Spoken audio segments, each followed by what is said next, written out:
I was spending the week in Washington at a cabin in the Cascades.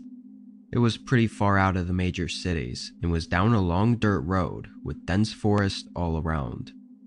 Winter was just starting, so there was a little bit of snow, but nothing too much.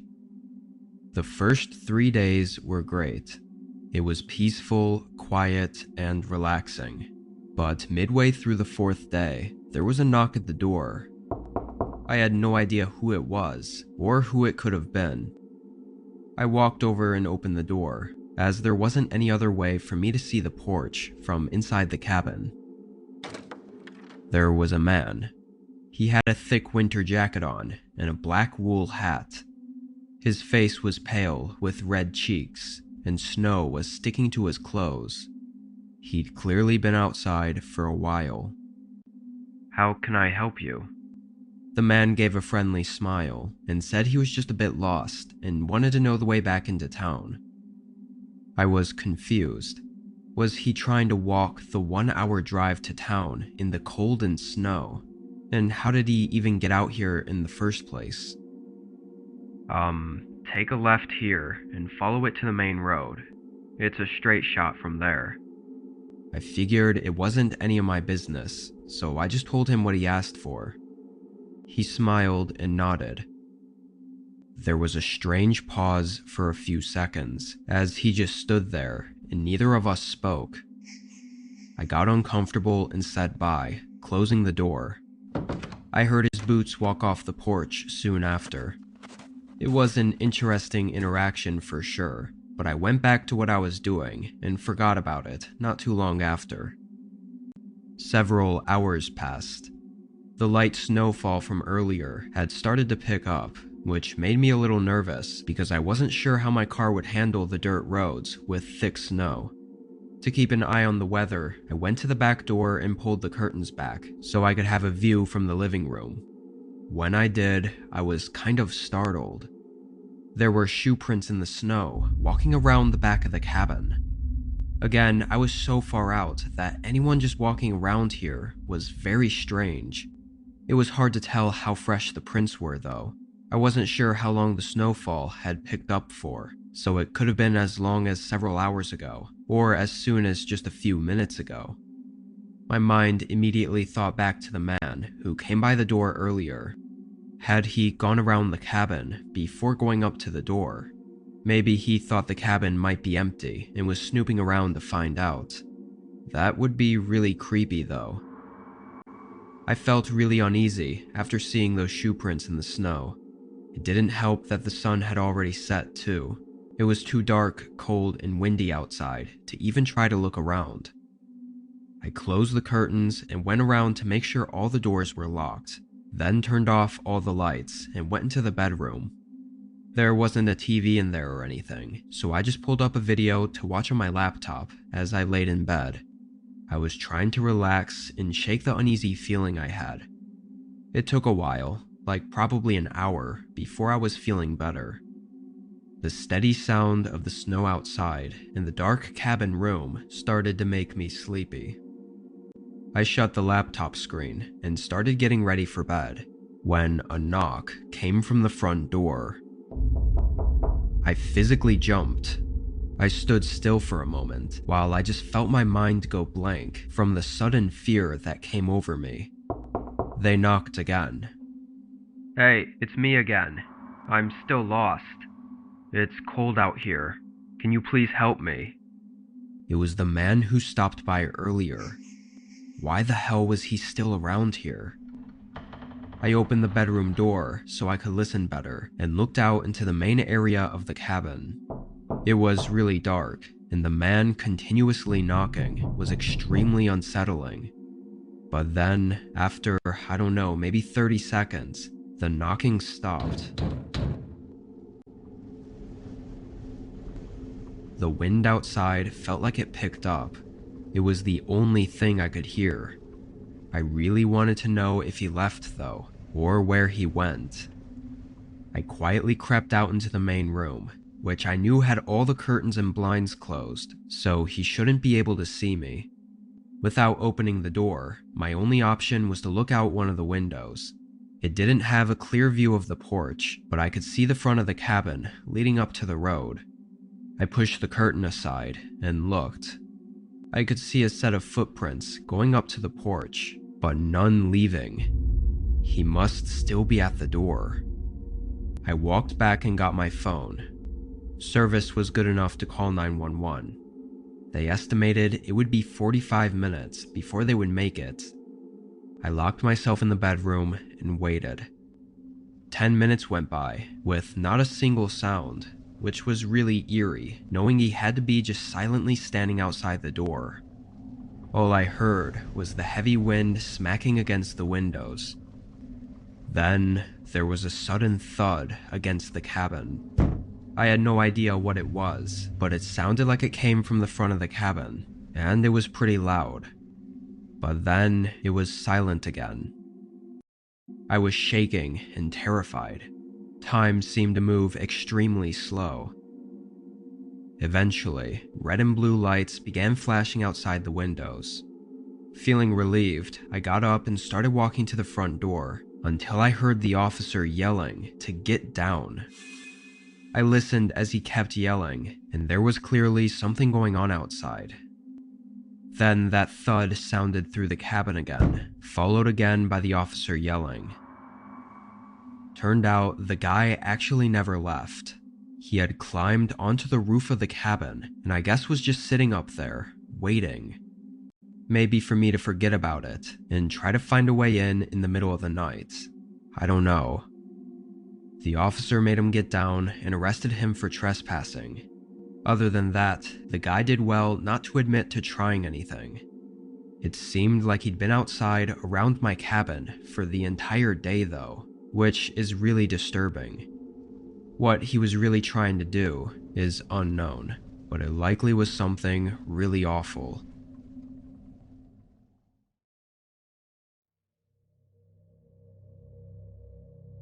I work at a 24/7 ice cream shop. It's a really small place, like one room that maybe 10 customers could stand in at a time. The place was actually pretty popular in our small town though. It was a common hangout spot for high schoolers because the parking lot was pretty big and had unoccupied or abandoned shops next to it. It was like a strip mall, except only the ice cream shop was still open.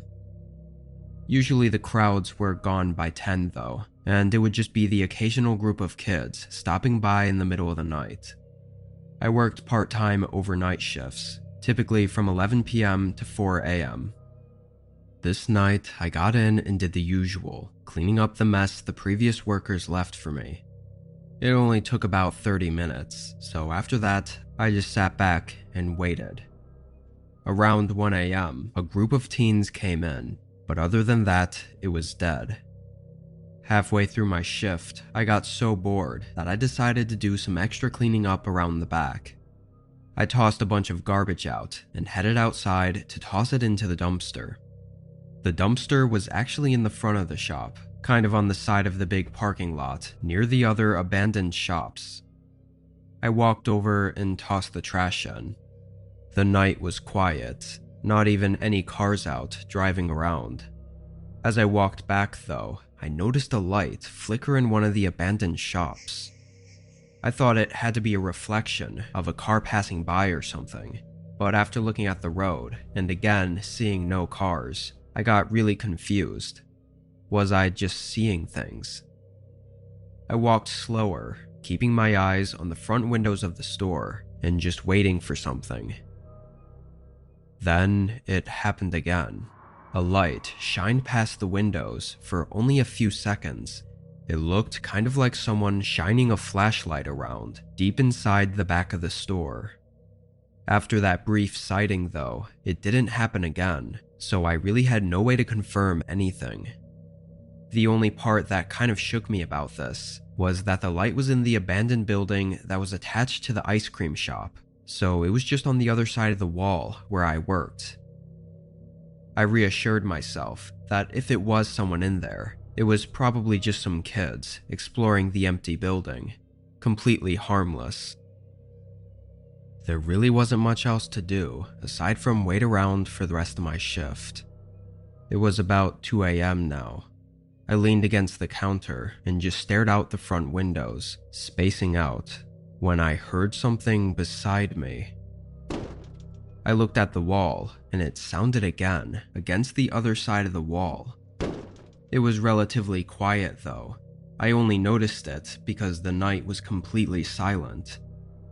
I quickly connected the dots between the sound and the light I saw in that building and was 99% sure someone had broken into there. I thought about possibly calling the cops, just to let them know, but my train of thought was interrupted when a customer walked in. It was always strange when a single customer came in the middle of the night, like with no friends or anything, but this guy was even more odd. He was in his 40s, and he looked very unkempt. Long, untrimmed beard, greasy hair, and a tired look all over his face. As he walked up to the counter, his stench was almost unbearable. "Welcome in. What can I give for ya?" He looked at me, then at the display case, then back up at me. After a few seconds of him not saying anything, he smiled, backed up, and left out the door. I whispered, "What the hell?" under my breath, really creeped out by that encounter. It was insanely odd. That, along with whatever was going on in the empty building, was making this night really unnerving. I wasn't really sure what to do though, aside from just hope I was overthinking it and wait for my shift to end. To clear my head a bit and just have a break from it all, I decided to take my lunch. Usually I just sit in the back and eat, but I felt like getting some fresh air and getting out of that place. I grabbed my lunch bag and walked out to my car. I sat in there and ate while looking out the window. A few minutes passed. The night was still really quiet, and the light in the building was nowhere to be seen. Then I saw someone come around the corner of the shop, followed by another person. I recognized the jacket, being the same strange guy that came in only a few minutes ago. The other guy I hadn't seen before, but he had something in his hand. I was far away, but I was reasonably certain that it was a flashlight. I felt a lump in my throat as I watched the men go into the ice cream shop and start looking around. Not like customers looking for someone to take their order, but like angry men searching for their victim. I dialed 911. The men jumped over the counter and looked in the back room, coming back out 30 seconds later and running out of the shop. They didn't steal anything. They were definitely looking for me. They ran around the back of the building and disappeared. When cops got there, the men were gone. One of the abandoned stores had a door busted open though, so those men definitely had been in there. What they were doing is still unknown, however. It seemed like the one guy came into the shop just to see if I was alone, then went back to get his buddy, but by chance I happened to take my lunch in my car.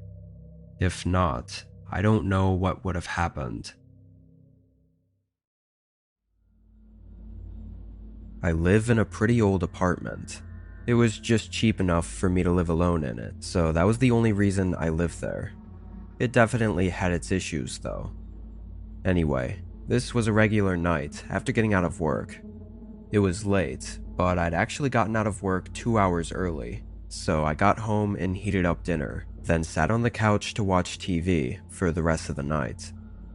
I was really tired already and wasn't planning on staying up late. The dim lighting and the soft TV only made me more sleepy. I think I was only home for an hour before calling in for the night. I turned off the TV, went to my bedroom, and fell asleep within 5 minutes. I didn't remember the weather being windy that night, and I only mentioned that because a few hours later, I woke up to a creaking sound. The building was old, so any light wind would often make it sway and cause these echoing creaks and rumbles through the walls. But again, I didn't think it was windy out. and the creak I thought I heard wasn't the same as it usually was. As all these thoughts ran through my head, the creaking started again, and it didn't stop. It was almost in this rhythmic pattern. One creak, followed by a second of silence, then another creak, again and again, sounding like it was from somewhere on the other side of my apartment. I got out of bed. My heart was pacing, but I still wasn't totally convinced that it wasn't the old building. I opened my bedroom door. There was a hallway that led down to the front door, and at the end on either side was the kitchen and living room.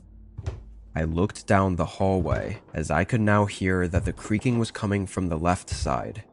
It took me a moment, but I started to realize the sound was moving across the floor. And by the time I noticed it getting louder, I couldn't even react before seeing a figure suddenly appear at the end of the hallway. My entire body tensed up and froze, but the man didn't look down at me. They kept walking, slowly across the end of the hallway. They just stared ahead, never looking down the hallway. Adrenaline pumped through me, and I moved back around the corner into my room. I didn't close the door, scared of making a sound. The creaking continued through the kitchen. A few times they stopped, and it sounded like they opened and closed a few of the cabinets before walking again. My heart was racing even faster. How did he get in? And it had to be only a matter of time before he came walking down the hallway. Just as I was thinking this, I saw his shadow move toward the end of the hallway, but again, he walked past it. The creaking moved through the living room, and then I heard the soft squeak of them sitting on my couch. Everything about this made no sense, making it even more horrifying. I crept over to my bed and got my phone, then texted 911. I was still too scared to call and risk them hearing me. The next 3 or 4 minutes were just full of tension and anxiety, knowing this guy was just on the other side of my apartment, sitting on my couch, and could at any moment get up and walk into my room. But he never did. I got a text that the officers were in the building and coming up to my door, so I gathered up my courage and sprinted down the hallway and opened the door for them. They stormed in and tackled the guy, who'd barely even gotten up from the couch. I didn't recognize the man at all. Apparently, he climbed up the side of the building and onto my balcony on the second story, which didn't even have a lock on the sliding door.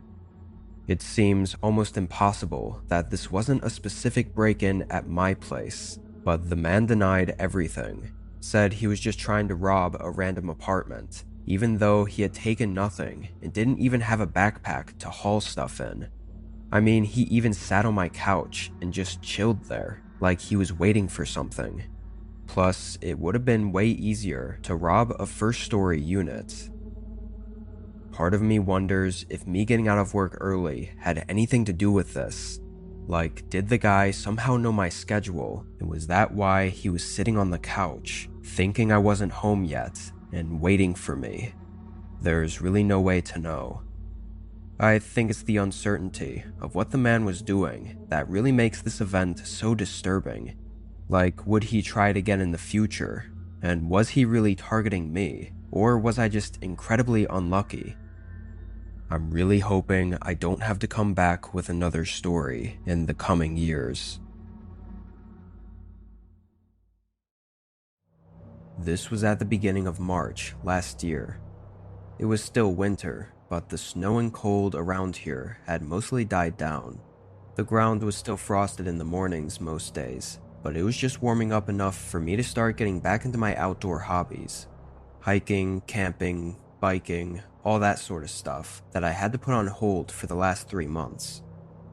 This day, I drove out to a place I'd been to just last fall. I liked it because it was far out and unpopular, just a nice place to relax and enjoy the scenery alone. I parked on the side of the road and hiked down about 45 minutes to the campsite. It wasn't more than a small dirt circle with a bit of an overlook of the forest. I set my things up. The sun was coming down already. I always liked getting to the campsite late and just eating and going to sleep right away. I went out to grab some sticks to prep for a small fire, and after that, I walked to the overlook to watch the sunset. I was only sitting there for a little bit, like a minute or so, before I noticed a fire below me. It was down the hill, not too far away, sitting among the trees. I could see it pretty clearly, and what was really strange was that there was nothing else there. No tent, no chairs, and no people around. The campfire was left completely unattended. That was not only really dangerous, but also really odd.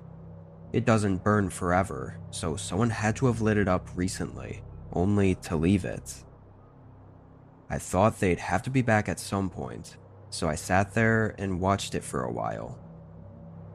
Probably an hour passed. The sun had fully set, and there were no signs of anyone down there.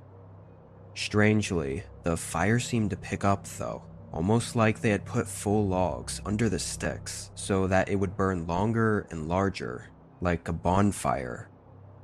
I was getting worried, especially with me being so close. I decided to go down and just check in on it, and maybe put it out myself if nobody else was there. It was only about a 2-minute walk to get there, but with it dark out, I had to use my flashlight. Approaching the campfire, it was very quiet. The sound of the roaring flame, crackling and flocking in the wind was the only sound. I walked up to it. The flame was already too high and nearly out of control, and yet there were still more logs under it that had yet to light. Who the hell did this? There was no way this was an accident. I started grabbing the wet soil and tossing it on top of the wood. It was working decently, bringing the flame down enough for me to reach under and remove the larger unlit logs. It took a good 5 minutes, but eventually I got it done. It was suddenly so quiet and dark. I turned my flashlight back on and began walking back. I decided I wasn't comfortable staying here, not with whoever was out there. I got back and started packing, and midway through, I heard footsteps nearby. I looked out and saw the outline of someone walking up to my campsite. I stood up and faced them. "Hey, did you light that fire?" The person stopped and stood there, maybe 50 yards away, still covered by the dark. "Hello? I see you out there. Can you just answer my question?" I yelled again, but got no response. An eerie feeling came over me. I needed to leave now. I kept packing, all the while that person stayed there, watching me the whole time. I finally tossed my bag on my shoulders and started walking. They stayed there for as long as I could see them. I got back to my car and reported it to the police. Everything about that situation is still unknown though. Who was that out there? Were they trying to start a huge forest fire? Or had they seen me arrive and for some reason built it to get my attention? Thankfully, I didn't stay to find out.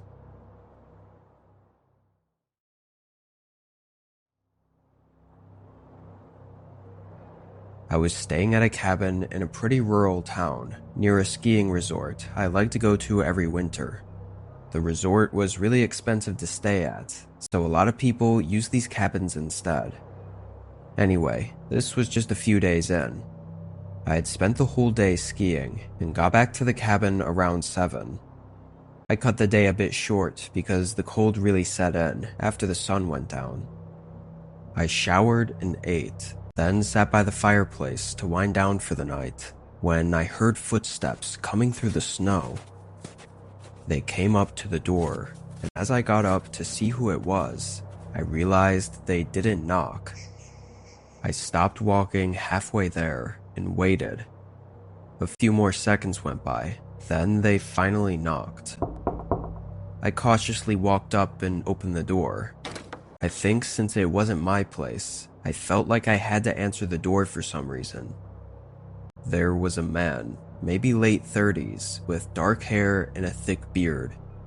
He jumped a little when I opened the door, but it was delayed, almost like he was faking it or something. I don't know. "Can I help you?" He smiled and asked who I was. I asked him the same question, and he said he had booked this cabin for tonight.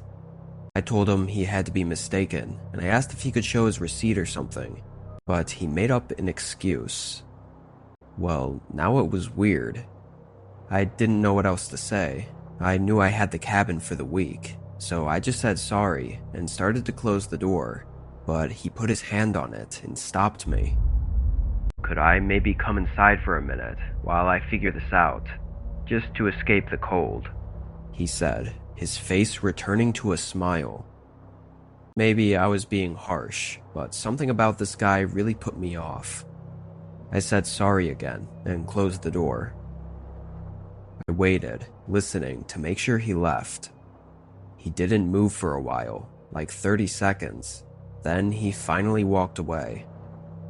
That was really strange, but I figured if something was wrong, I'd probably get a call later. I sat back down. I turned on the TV, just on some random show and on low volume. I scrolled a bit on my phone and had a couple snacks, just enjoying my time, I guess. About 2 hours went by. I was getting really tired, but as I laid there, that man that came by earlier suddenly popped in my head again. I wasn't sure why, but it got me thinking again, and I ended up going back to the door. I looked out. It was snowy and dark, and it looked even colder, but I spotted something else.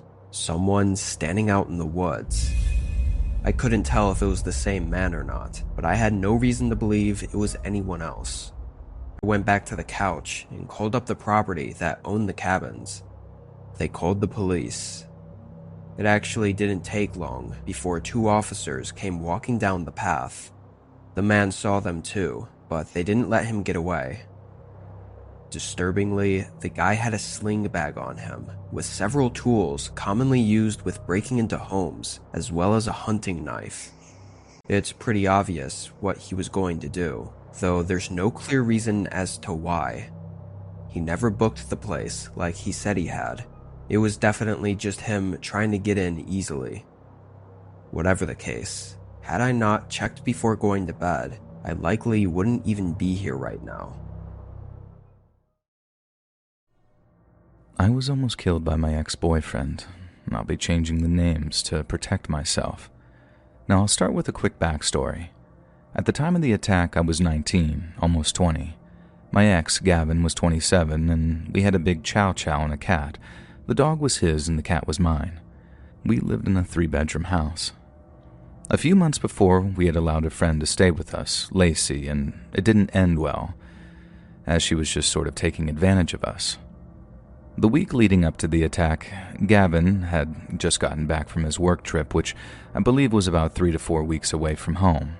And the week that he was back, he was completely out of it, unable to complete a thought. I'd ask or tell him something, and less than 5 minutes later, he'd completely forget or just not have heard me, just off in some other world almost. And one day, I was very frustrated with all of this, and I'd ask for help with chores or for him to take the garbage out, only to be ignored. One day, he said that if it continued, he wanted me to slap him. Now, we had gone out for dinner with his mom 2 days prior to this attack, and she was obviously very worried about him, as there was clearly something wrong. And at the time, the only mental disorder that he had or was aware of was OCD, though I am now even more convinced that it's not what he had by any means. And the day of the attack, we had just gotten back from grabbing some takeout and were sitting on the couch in the living room. I had been painting my nails while he was playing Mario Kart, and he looked over at me and said, "Lacey put a curse on my family." I was dealing with my own really poor mental health at the time, so I wasn't really in a space where I could be focusing on his. I have BPD, and I wasn't sure what to do. So I suggested that he hop in a cold shower, as it had helped him earlier in the week to reset a bit. He walked into the bathroom, muttering to himself, and it just felt so off. Now, I don't know how to describe it. I just didn't feel safe. And I walked over and asked if I could call his mom for a bit, maybe invite her over for supper, kind of beating around the bush that I wanted her to come help him. He looked at me and just started yelling that all he needed was me. I walked out and started toward the living room as I was calling his mom. He came out of the bathroom naked and started yelling at Ollie, the dog, to discipline me and attack me.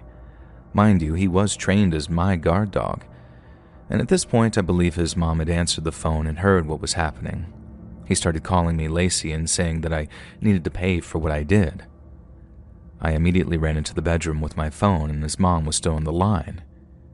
He kicked down the door, smashed my head into our mirrored closet doors, and threw my phone to the ground. He was screaming that he was going to kill me. I scrambled out of the bedroom, trying to get to the front door, and as I was passing the kitchen, he got a hold of me and wrapped his arms around my throat, again saying that he was going to kill me. I remember looking over to the table and seeing my cat, Sterling, all puffed up, and I had never seen him so scared. I was fighting to not go unconscious, and I couldn't breathe. I clawed at him, just trying to get his arms off my throat. I remember starting to see black specks in my vision and thinking, am I going to die? What is he going to do with my body? Then he started asking me if I knew what it was like to have unspeakable things done to me. And this is the part where I'm not sure if he was actually out of his mind. I have been assaulted inappropriately before, and it had been a year that month, I guess, and I was very open about how that had been affecting me and open about telling him. He threw me to the ground and put his foot over my head as if to stomp on it. And this was the only time that I had seen his eyes throughout this attack, and they were almost lifeless. His pupils were so dilated you could barely see the iris, and he was yelling over and over again, "Admit it, Lacey. You know what you did. Admit it." I just started apologizing, doing and saying anything I could to make him happy. And this seemed to work as I got the opportunity to scramble to my feet and race out the door, and I just wished that I'd left the screen door open. I ran from house to house in nothing but shorts and a sweater in February in one of the coldest provinces in Canada. I had gotten to maybe 2 to 3 houses before I heard Ollie screaming, and it's a sound I can never get out of my head. I just dropped to the ground, screaming and crying, "Gavin, leave him alone," as I knew in that moment that he killed my dog. At this point, a bunch of the neighbors had heard me and came running to help. An older couple called the police and brought me into their home, not knowing if they were putting their own lives at risk. My parents were living in a completely different province. Someone gave me their phone to call my mom, and she was out for supper with some friends, and I just told her, "Gavin killed the dog and tried to kill me." The police finally showed up after what seemed like hours, 5 or 6 cars, firearms out and ready. They used a megaphone to tell him to come out with his hands up, and he walked out naked, covered in blood. Once they had gotten him into the car, a police officer came to talk to me while the others searched the house, and shortly after, an officer came up and asked how many dogs we had, and I told him 1 and a cat. I asked if Ollie was still alive, and they told me that he was dead in the bathtub. Gavin had killed him in the living room and then brought him into the bathroom, filled up the tub, and put Ollie's body in it. I asked about the cat, and they said they couldn't find him yet, and I was sure that he had killed my sweet boy too. Sterling was the only thing I could think about, and I went into a panic and was no longer able to give them any more information. I was in tunnel vision repeating, "Where's my cat? I want my cat. Find my cat." The officers asked if there were any treats that they could use to coax him out and where his hiding spots usually were, and they ended up finding Sterling alive, but he was so scared and attacking the officers. They had blocked off the worst of the scene, so they had me go in to get him. There was still so much blood, and the smell of blood and feces was overpowering. Sterling was in the bedroom on the bed, just crying. I scooped him up and asked the officers to find my vape, and as I was walking out of the house, Gavin's mom had just gotten out of her car. She asked me where Ollie was, and all I could say was, "Gavin killed him." And she just dropped to the ground and started bawling. 2 weeks later, Sterling and I were on a plane to my mom's. The court case took over 2 years, and I later found out Gavin had loaded our guns. And I never wanted to know how he killed Ollie, but when going through the evidence, an officer mentioned a baseball bat, not knowing that I didn't want to know. He only got 10 months of house arrest for all of this. And to this day, 2 years later, he still tries to contact me, blaming me for not getting him help earlier. And I think the worst part is that I do partly blame myself. This happened to me in Tempe, Arizona, not far from Mill Avenue where all the bars are at. I was out bar hopping with a group of friends one weekend, having a good time, and had gotten pretty wasted. I have this terrible habit of wandering off and getting lost when I drink, and this particular night I had managed to get myself in a very dumb situation. After wandering down streets for almost an hour, I started to realize that I was very lost, and to make things worse, my phone was out of battery. At some point, I decided that I would just walk back to my friend's house, which I knew was somewhere north of an area that we were bar hopping. Now, I should mention that I am severely incompetent when it comes to directions and navigating in a city, so I didn't realize that I was a solid 7 to 8 miles away from my friend's place. As I was stumbling confidently along the empty roads at 2 a.m., a sedan suddenly pulls off the road in front of me, aggressively, almost blocking my path. Somewhat startled, I look towards the driver's side and see a rather large and mean-looking black gentleman staring me down. In situations like this, most people have one of two reactions. They either become scared and defensive or angry and aggressive. I, on the other hand, am an insane person and was just drunk enough to have no sense of the danger that I might be in. Now, I should mention that I am your typical privileged suburban white boy, not particularly threatening or big. And I proceeded to wave at the guy, saying, "Hey man, what's good?" I'm not completely sure, but I think I was probably smiling too. I specifically remember the face that he made. It was sort of confused and conflicted, as if I were asking him what year it was. He paused for a second and asked me something, but I couldn't understand what he said. And I responded back, "Huh?" And he then asked me, "Where are you going?" I told him I was trying to walk to my friend's place, but I have no idea where I am. After another pause, he told me to get in. Now, without thinking, I walked over to the passenger side and hopped in. Pretty dumb, right? Well, at the time, it seemed like a good idea. And once I got in, I was able to get a better look at the guy. He was covered in tattoos and was wearing your typical thug attire. I also noticed his arm was all bandaged. Oh, and he had a pistol clearly tucked into his shorts. And again, for some reason, none of this fazed me at the time. He asked me where my friend's place was, and I gave him directions. Now, I'm pretty sociable and talkative when I drink, so I immediately started chatting with the guy casually.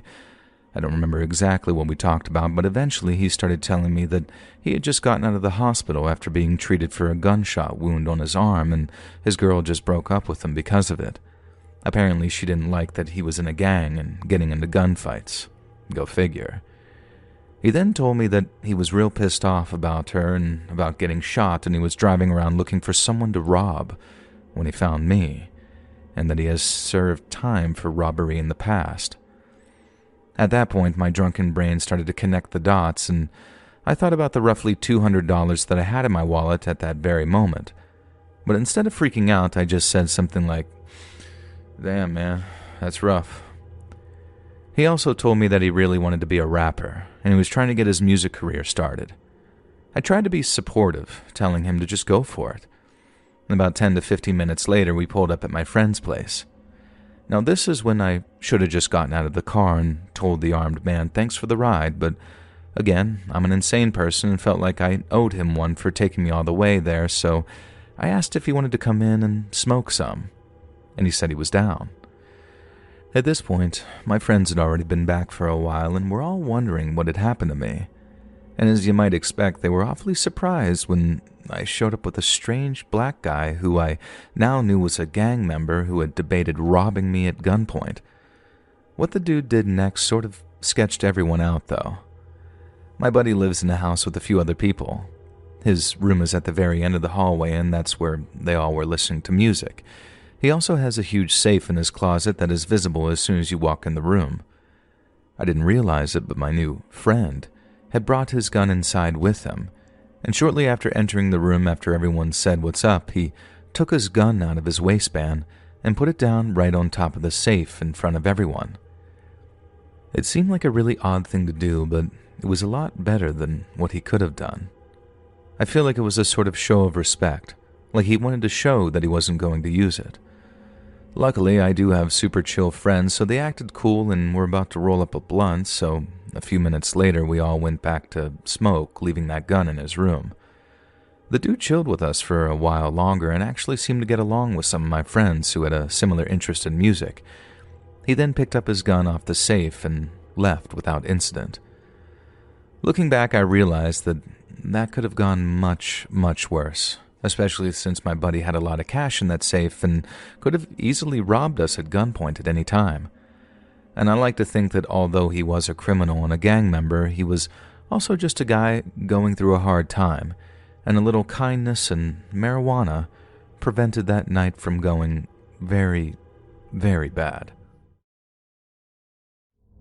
Surprisingly, this is one of those stories I forgot about until a few days ago when I was talking to a school friend on call and I got reminded of this. She was pretty freaked when I told her. You see, this happened when I was roughly maybe 7 or 8, so some of the details are a bit fuzzy, but I remember it pretty vividly. This may seem like unimportant context, but my family had just moved to America and were renting the top portion of your regular suburban house in a pretty safe cul-de-sac. I had friends, they were triplets, about 3 or 4 houses down, not far at all, and every day I'd go hang out with them, and around 9 or 10 in the night, my older brother, around 11 or 12 I'd say, would make the 2-minute walk and come and get me and walk me home since I was pretty young. One night he came to get me as usual. The sun wasn't fully down, but it was getting pretty dark. We started down the walk as normal when he started casting glances over his shoulder. I didn't really notice until he shoved me hard away from the sidewalk and between 2 houses. Each house had a huge fence that separated their backyard, not ours though, and he'd made me crouch behind the fence. I remember being really scared, but more confused since I had no damn idea what the hell was going on. More specifically, he was a pretty big prankster. Once he convinced me my older sister crashed her car into the ocean, so I didn't really believe him when he turned and said, "Walk behind the houses. I think someone's following us." Now, looking back now, he was probably trying to keep me calm. However, whatever calm was left in my tiny 8-year-old body was gone the moment that I turned around and looked. The man had followed us behind the houses, and he was just by the edge of a few houses down near a different fence line. He had a black hoodie on, with the hood up, black sweatpants, and white sneakers. I had pretty bad eyesight due to some health problems, but back then it was crystal clear, and I could see with horrifying clarity that his jaw was just hanging open, like he was just standing there with his jaw hung open. It was horrifying. I think now that I'm older, maybe he had some kind of medical condition that affected his jaw, or maybe he did crack, I don't know. But back then, I could have sworn on God that I was seeing some kind of demon. Now anyway, my brother, when he saw that I was looking and getting ready to freak out, he told me, "Just run, as fast as I can to our house." And we booked it. Neither of us looked back, but we were so scared out of our minds. And like I said, we only rented the top portion of the house, so the bottom, with a sliding door in the backyard, belonged to some other tenant. I don't remember if she was home or not, but I remember tugging that thing open and locking it as fast as I can, and when I looked up, he was there in the yard, a little away from the door, just staring at us, with that jaw. Me and my brother told my sister and my mother immediately. My father was away for a work trip at the time, but nothing came of it. Not until the day after. We went to meet my dad at his warehouse, which had a small live-in portion above it where we lazed around until he was ready to head home with us. Around dusk, he came up and told us that we might have to wait since the police were there. He walked us around to the back window of the small area to show us police officers all around the backyard area of the warehouses, There were a few in line, and a white van parked on the grass by the edge of the woods. Like I said, I was pretty young, so I don't remember many details of what actually happened, but I do remember my dad, who hadn't been told about the day prior, telling us that they found a man and a woman in the van. The man, he said, had his mouth hanging wide open. He seemed really disturbed while telling me about the whole thing and wouldn't answer any more questions about the woman. Maybe she was dead. I have zero idea. I do know that they were arrested on trespassing charges. I don't know anything else, and I haven't asked about it.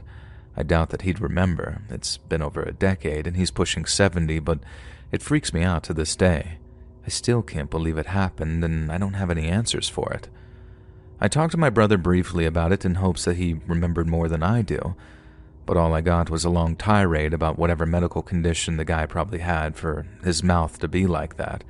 He's an annoying medical student now, and sometimes I think maybe the guy didn't mean any harm and was just drugged out of his mind, but this was in the world's safest neighborhood and doesn't explain why or how he showed up at my dad's workplace.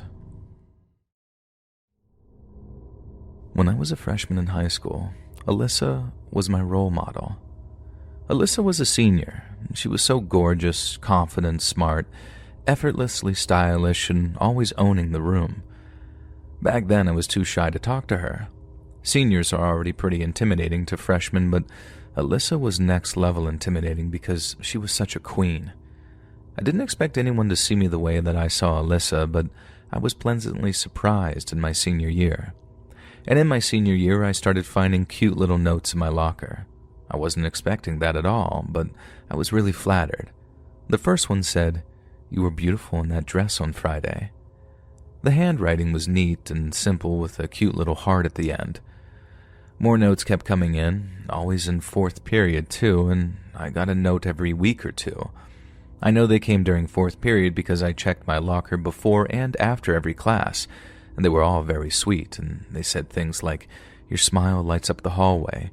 You shine brighter than any star. Your homecoming photos are straight out of a magazine cover. So stunning." There were more notes that I don't remember. They weren't romantic or flirty, and they looked like things that I might have said to Alyssa if we'd ever spoken. I thought maybe they were from a shy underclassman girl, and I had my suspicions. I didn't tell anyone about the notes, though. I really didn't want my friends turning this into an investigation and embarrassing whoever was leaving them. And whoever was leaving these messages, I genuinely thought they meant well. Then in the second semester, my schedule changed. My last class of the day was upstairs near my friend's locker.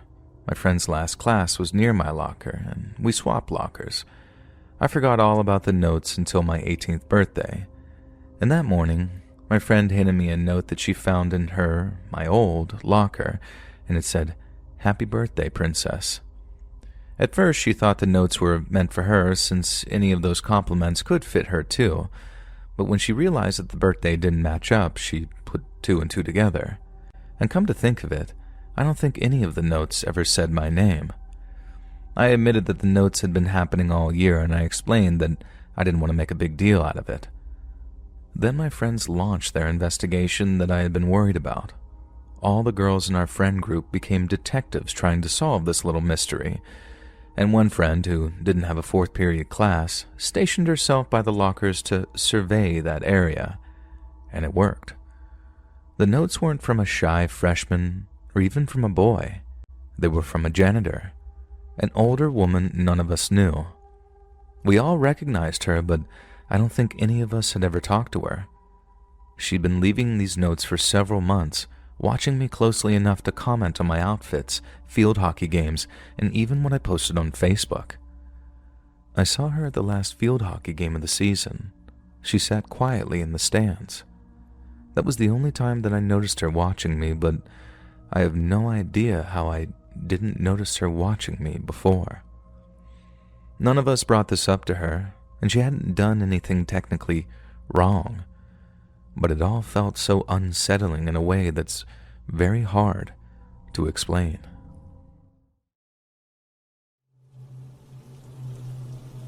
Back in the 80s, my Aunt Kay was in her early 20s. This was before she married my uncle, and when she would drive long distances back and forth between her parents and my uncle's to visit. It was a transitional period for them. He had just graduated, and she hadn't moved out yet to be with him. It was a long drive across several states, through the desert, which took her hours. This desolate highway would have stretches of road that lasted hundreds of miles, where you quite often wouldn't see another driver, let alone a gas station. So Aunt Kay set out and began one of these journeys. A couple of hours into the drive, she noticed a dark vehicle slowly catching up to her. She barely noticed as she continued to sing along with the radio until the vehicle got aggressively close. She turned off the music and looked into her rearview mirror, seeing the vehicle flash its brights and a hand pointing at her car and motioning to pull over. Alarmed, she quickly slowed and began to look for a good place to pull off the road to see what must be wrong with her car. The second she began to pull off the road, she said she felt and heard as clear as day, "Don't pull over." Then again, stronger, "Don't pull over." Call it God, intuition, or just a gut feeling, but a jolt of adrenaline and fear shot through Aunt Kay's body as she hit the gas and peeled back out into the highway. Heart pumping, she silently asked herself what the hell that was as she saw the vehicle peel out behind her. The dark vehicle continued to closely follow and motioning to her to pull over. Fear and confusion set in as she began to question what was going on. Why was the driver motioning for her to pull over? Was there something wrong with her car? And what the hell was that warning she felt? It would have been a severe situation if her car broke down out there, especially before cell phones, but she pressed on. Just as her resolve wavered and she started questioning if she truly did feel what she felt, she started slowing back down when the dark vehicle picked up speed. It entered into the oncoming traffic lane and came level with my aunt's car. The driver smiled, pointed, motioned, and mouthed the words, "Pull over," to my aunt. She said the second she looked into his eyes, she felt pure evil. She felt a horribly sick feeling in the pit of her stomach and again heard the words in her head, "Don't pull over." She described him as looking scary and greasy and noticed he was missing a couple of teeth in his smile that she'll never forget. That sent chills through her. This quickly dispelled any thought she had of pulling over, and she put the pedal to the metal to try to lose him. He chased after her. She slowed down, he slowed down. She sped up, he sped up. Got to the point that he began to try and push her off the road. Aunt Kay was to the point of tears as this creep continued to terrorize her alone, out in the middle of nowhere. Finally, after what felt like an eternity, she sees a couple of semis off in the distance. She felt if only she could get close or even get in between those trucks, she would be safe, so she took off. He continued to flash his lights, honk his horn, and try to hit her car until she got close enough to the trucks. As she got in between them, she saw the dark vehicle slow way down and eventually disappear from view. She stayed with the trucks for a couple of hours until she felt safe enough to pull over at a gas station and cry. Fast forward several years, my aunt and uncle are married. He's working at a law firm as a high-profile criminal prosecutor in Las Vegas. She's now a full-time mom of several young children. Since I've known my aunt, she's been obsessed with true crime. Dateline, 2020, and unsolved mysteries were always playing at their house. This day was no different. She was folding laundry in the kitchen while listening to the TV in the other room. The interviewer was talking about a man who was being interviewed on death row. As she paired another match of socks, she heard the man describe one of his tactics for procuring victims. According to him, he would wait along the side of a highway. A car would go by with a family, and he'd wait. Another car with a male driver would go by, and he'd wait. But every so often, a car would go by with a pretty woman driving alone. So he'd pull out behind them and follow them. He said he'd flash his brights, honk and motion for them to pull over. My aunt, now paralyzed, continued to listen. When they would eventually pull over, I would tell them to pop the hood and I'd be able to tell what was wrong with the car. They would, and I'd yank a couple wires. When the car wouldn't start, I'd tell them no problem, that my buddy has a shop in the next town. I can give you a ride and he'll give you a fair deal. My aunt slowly moved to the living room. They'd get in, I'd assault them and kill them, bury them anywhere in the desert. When asked how many times he did this, he responded, "They'll never find all the bodies, I can't even count." And how many got away? Maybe 2 or 3. My aunt stood alone, staring into the same toothless grin she saw that night on the highway. It was Henry Lee Lucas.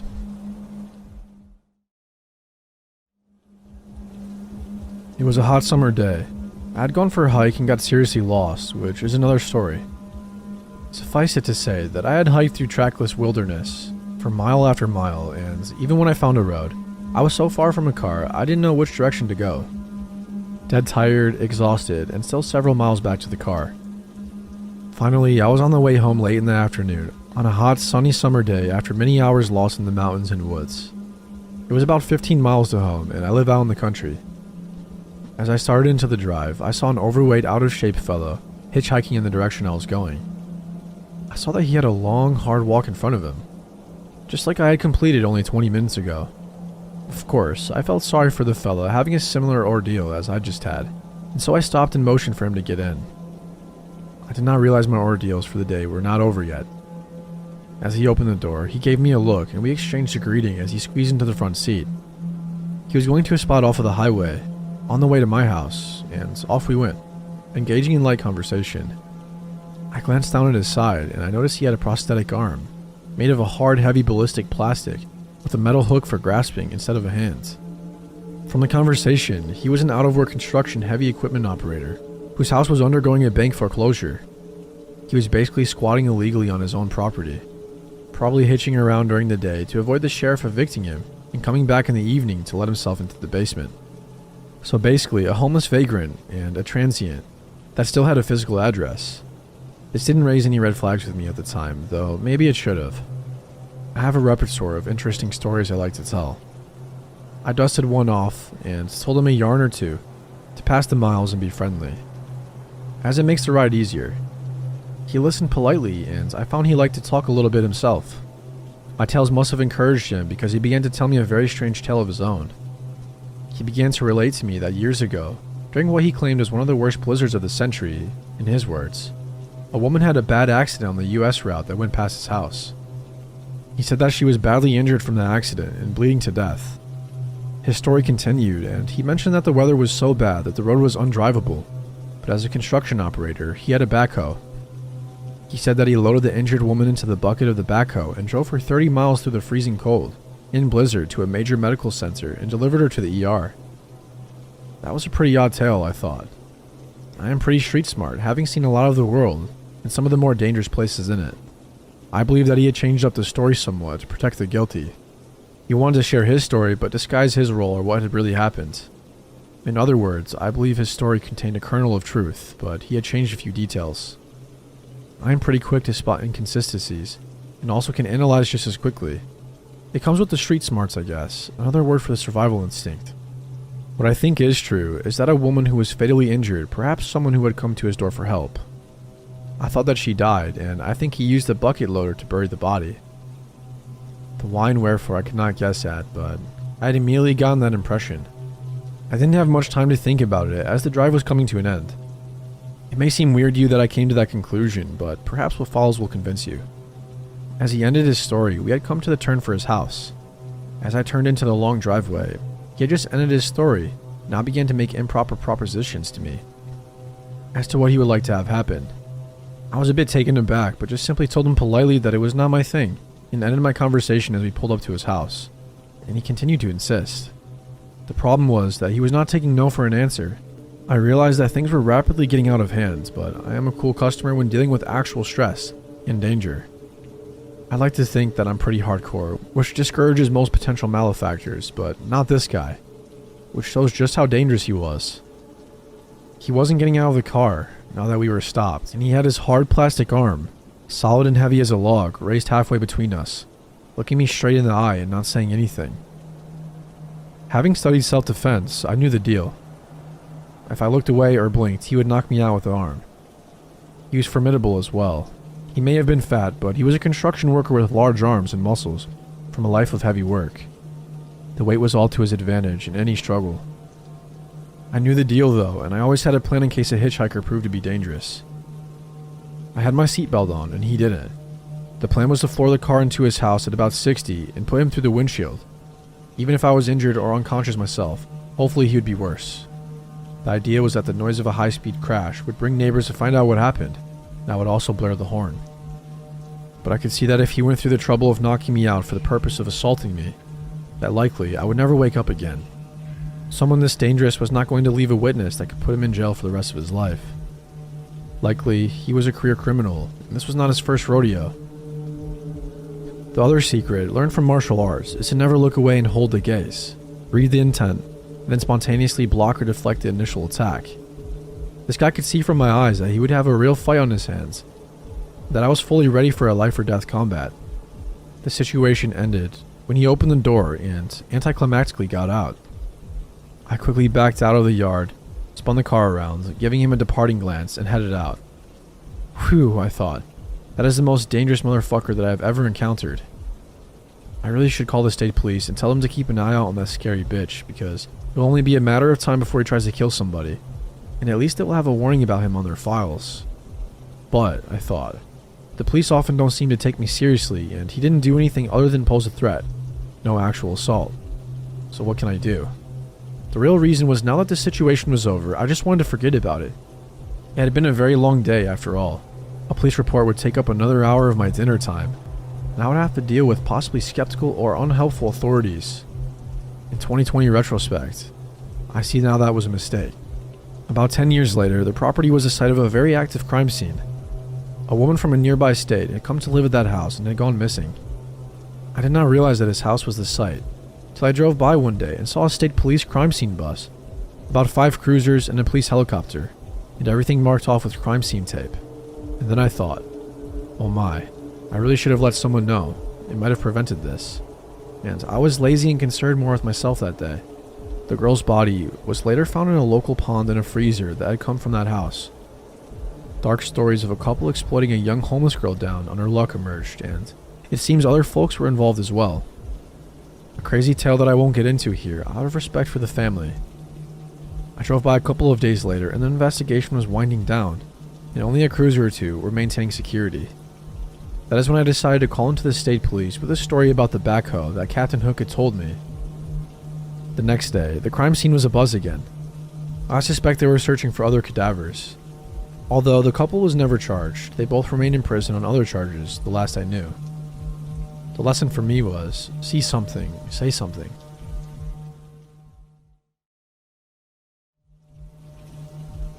I-25 female had an experience about 4 days ago that I haven't been able to shake.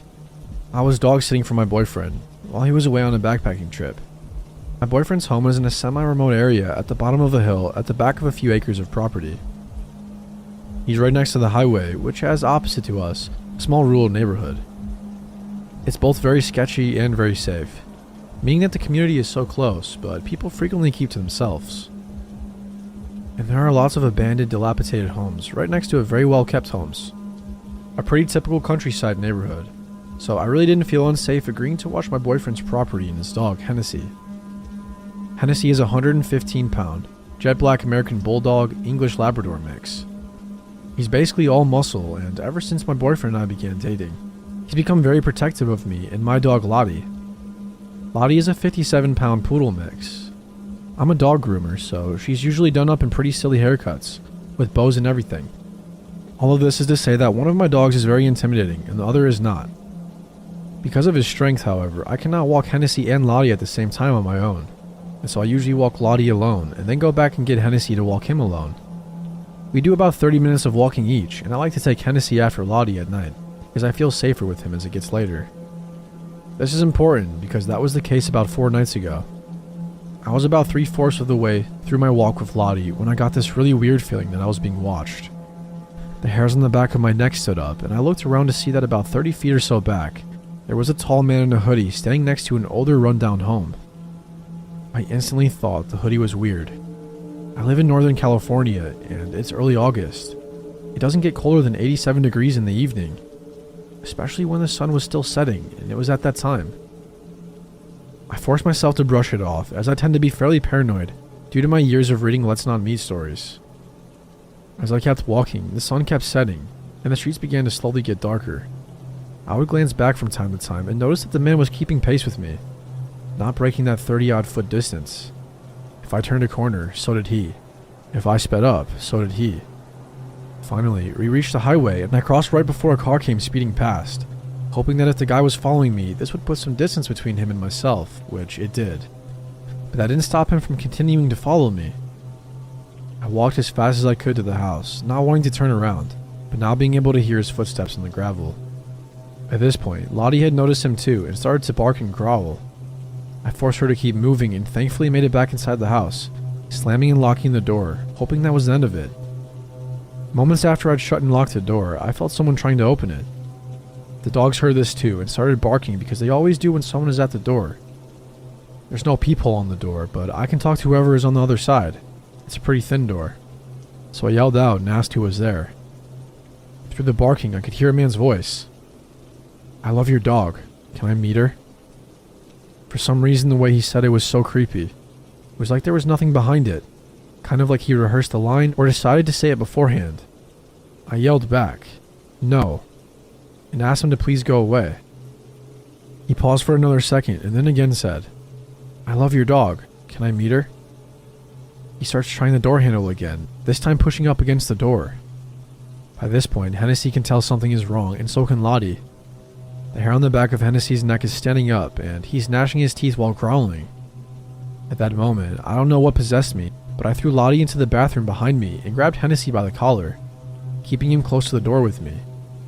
He's still barking and going crazy. I hear the man repeat that he wants to meet my dog, and I yelled out, "Leave." He paused and then slammed into my door. I saw the door move, and at that moment I unlocked the door and opened it just wide enough that Hennessy could get about halfway out. He's going bonkers at this point. My hand is starting to hurt from holding him back. I can hear his teeth clacking, and he ferociously chomps toward the man. Well, this dude was not expecting Hennessy. He stumbled back, almost falling over, and cursed as he scrambled to stay off the ground. He didn't even look at me, instead booked it up the hill as fast as he could and out of sight. I managed to pull Hennessy back in and called the cops to tell him what had happened. I never got a good look at the guy, and they basically told me there wasn't anything I could really do. But they did take my statement. They told me they'd contact me if anything ever came of it. I am so thankful for Hennessy. After all of that, I snuggled up with him and Lottie that night and cried because it all had hit me how terrifying it was. I literally went out the next day and bought him the biggest bone I could find from a pet store, nearly an hour away because he'd earned it. I also got Lottie something too. I don't know why this creep didn't get to him when I had two dogs barking inside, but my assumption is that he didn't really realize he was hearing two barks, or assumed that if I had two dogs, they were both like my puffy poodle. That is to say, he wasn't afraid. I'm thankful that the guy didn't have a firearm, and looking back now, I probably should have just called the cops and kept my door closed. But I hope that maybe because he saw Hennessy, well, now I know not to come back and mess with us, because if he does, I'll let my big sweet boy rip his arm off.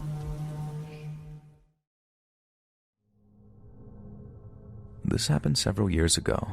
While it may not be as scary as some of the stories here, it was definitely one of the most terrifying, bizarre encounters I've ever had. I'm 33 and I live in the rural Midwest. I was born and raised in my hometown, and with the exception of a few months of living with my father on the East Coast, I've lived here my entire life. I've become pretty acquainted with the majority of the back roads in my area. One such road is an old highway that no longer has the traffic of days prior to the construction of the interstate that runs through the town. It's a long and winding road that offers gorgeous scenic views during the day and a quiet escape from the city at night. Along this road is a small lot with no more than 10 parking spaces, 2 picnic tables, and a single trash can. It's easy to miss due to the heavily wooded area surrounding it and the majority of the rest of the drive to it. And due to its secluded nature, it had played host to a fair share of teenage debauchery. I myself spent many a Friday night smoking away with my friends there. Needless to say, there were a lot of good memories attached to this place, and over the years, it's become one of my favorite spots to venture to when I need peace or solidarity. One night, about 5 years ago, my girlfriend and I are going through a rough patch. We had a big fight due to having to work early in the morning and her deciding to have a party full of her loud and intoxicated friends. And things escalated and I stormed out of the house and started driving towards my favorite spot. As soon as I was out of the city limits, I promptly cranked my angriest metal music and sped down the road, chain-smoking my menthols in an effort to calm down until I finally found the turnoff for the spot. I was happy to find no other cars in the lot, meaning that I wouldn't awkwardly stumble upon two lovers engaged in, the act. and I immediately jumped out of the car and sat down on one of the picnic tables, lit a cigarette, and stared at the stars. I sat there for several minutes until I decided to head back to the warmth of my car after hearing some rustling coming from the woods.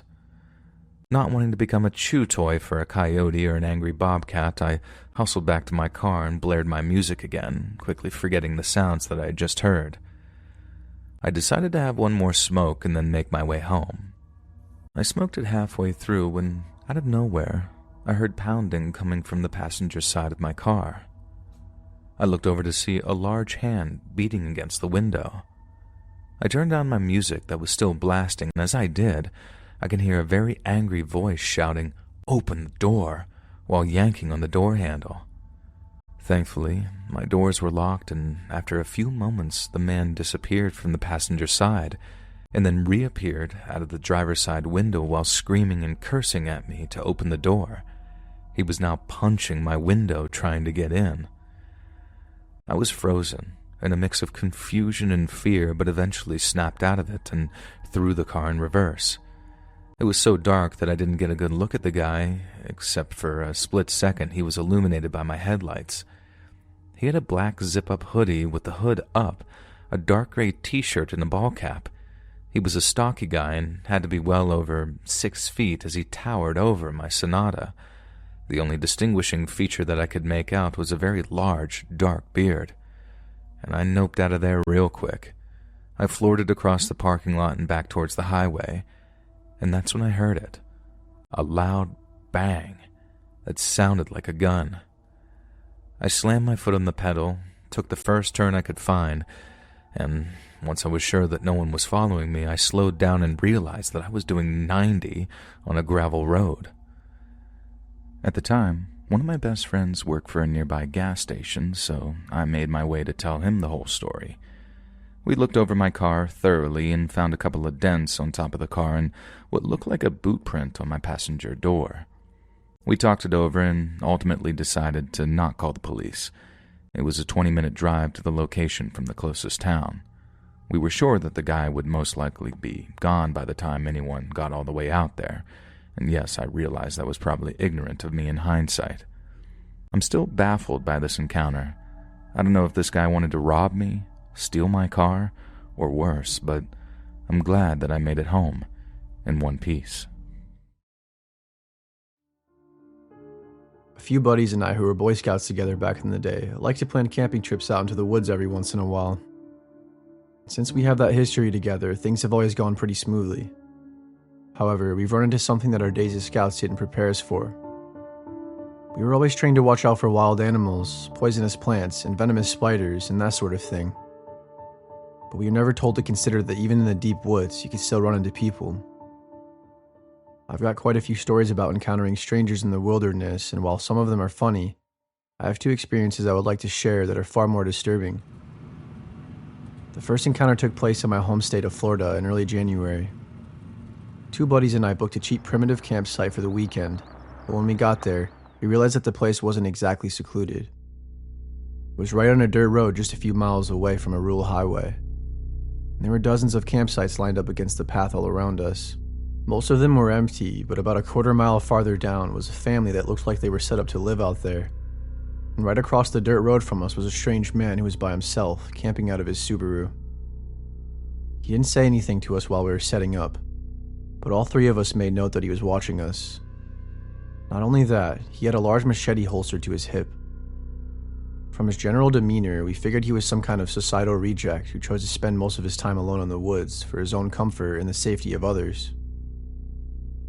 The entire first day, he kept his distance. We weren't that far apart though, maybe 30 feet from the edge of our campsite to his. We had to accept that he would probably be listening to us all night. Luckily, the first night went fine, and on the second day, he started warming up to us. A buddy and I ventured into the shrubs to gather firewood, and he came by and told us where we could get better material that wasn't all rotted out like the stuff we were getting. We said we would consider it, but he was acting way too suspicious for us to actually do it. He stuttered and drooled a lot, fidgeting his hand over the hilt of his machete, like he was nervous, even scared stiff of us. It seemed like he was completely unadjusted to being around people, But after he tried to help us out during our first real interaction, we allowed ourselves to relax a little bit. If anything, he would be an entertaining neighbor for the weekend, and since we outnumbered him 3-1, we felt like he didn't pose a threat to us. As the day wound down, there was an unexpected development. It started with just one car rolling through and parking in the campsite right next to the Machete Man. Immediately, we all started to watch for his reaction. He was clearly agitated by this, but it wasn't over. We looked on in awe as one car became 2, then 3, then 4, eventually 5. It was a large group of purebred millennial city folk that booked 3 campsites right next to each other. It was unfortunate for them that they had unwittingly encroached upon the personal space of the machete-wielding hermit. The way he spied on us looked tame in comparison to the death glare he was giving these people. He tried to act normal, but it was clear his whole body was tensing up as he stared at them. Things almost got bad when the dog showed up. There were 2 dogs actually, but the owners of one were letting the animal roam off the leash. It was only a matter of minutes before their dog ran over to the Machete Man's campsite and started to jump on him with typical puppy-like excitement. We heard the Machete Man literally bark back at the dog, and we all looked over to see this happening. The man was frozen stiff, like he was taking everything in his power not to snap, pull out his machete, and chop the dog's head off right then and there. Quickly, the dog's owner ran over and contained their pet, and that's when we heard him say something alarming.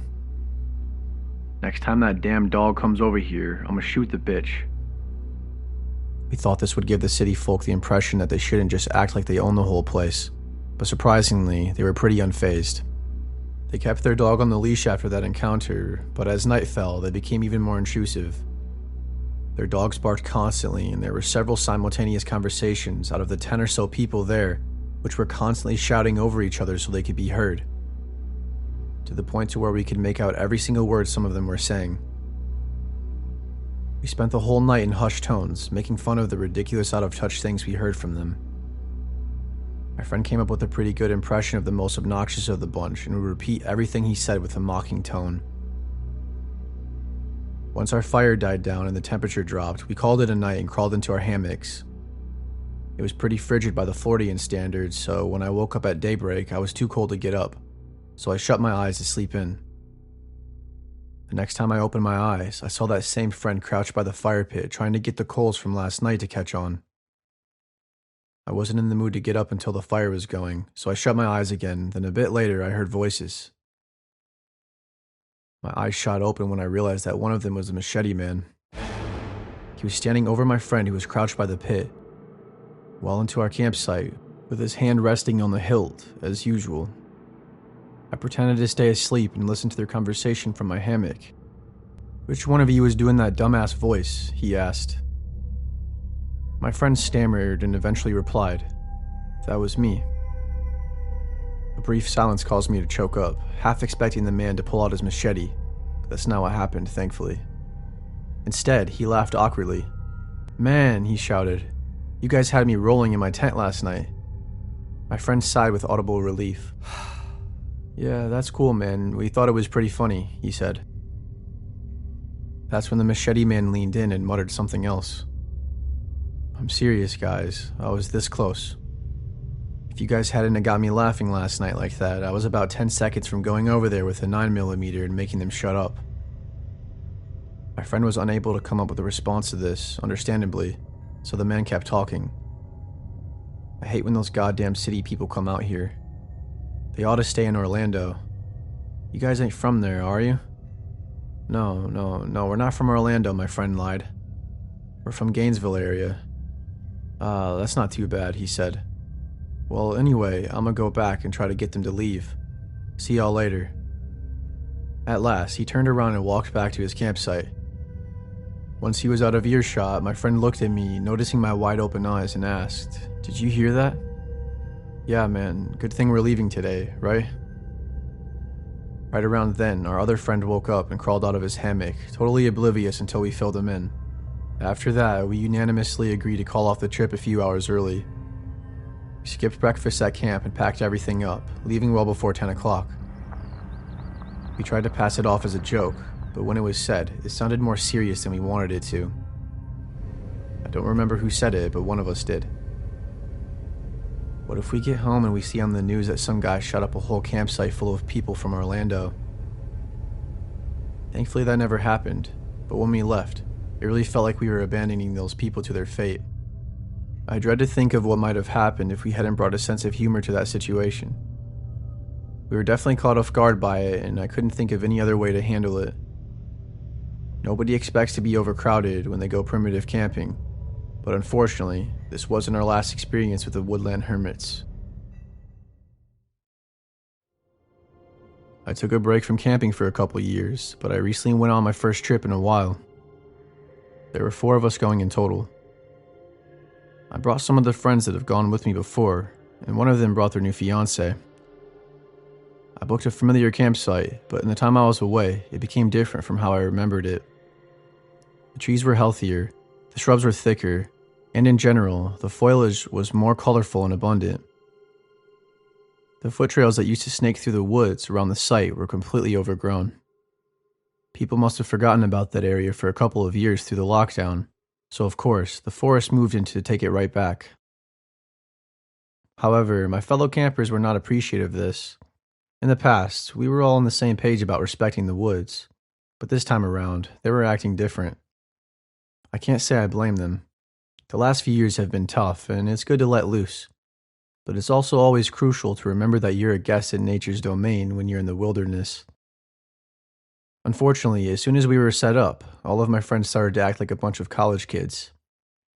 They were snapping branches off of trees because they were supposedly in the way, drinking excessive amounts of beer, and throwing the empty cans into the woods, and even spreading hot coals from the fire pit into the rest of the campsite, just to play with the fire by watching it catch and stamping it out moments before it got out of control.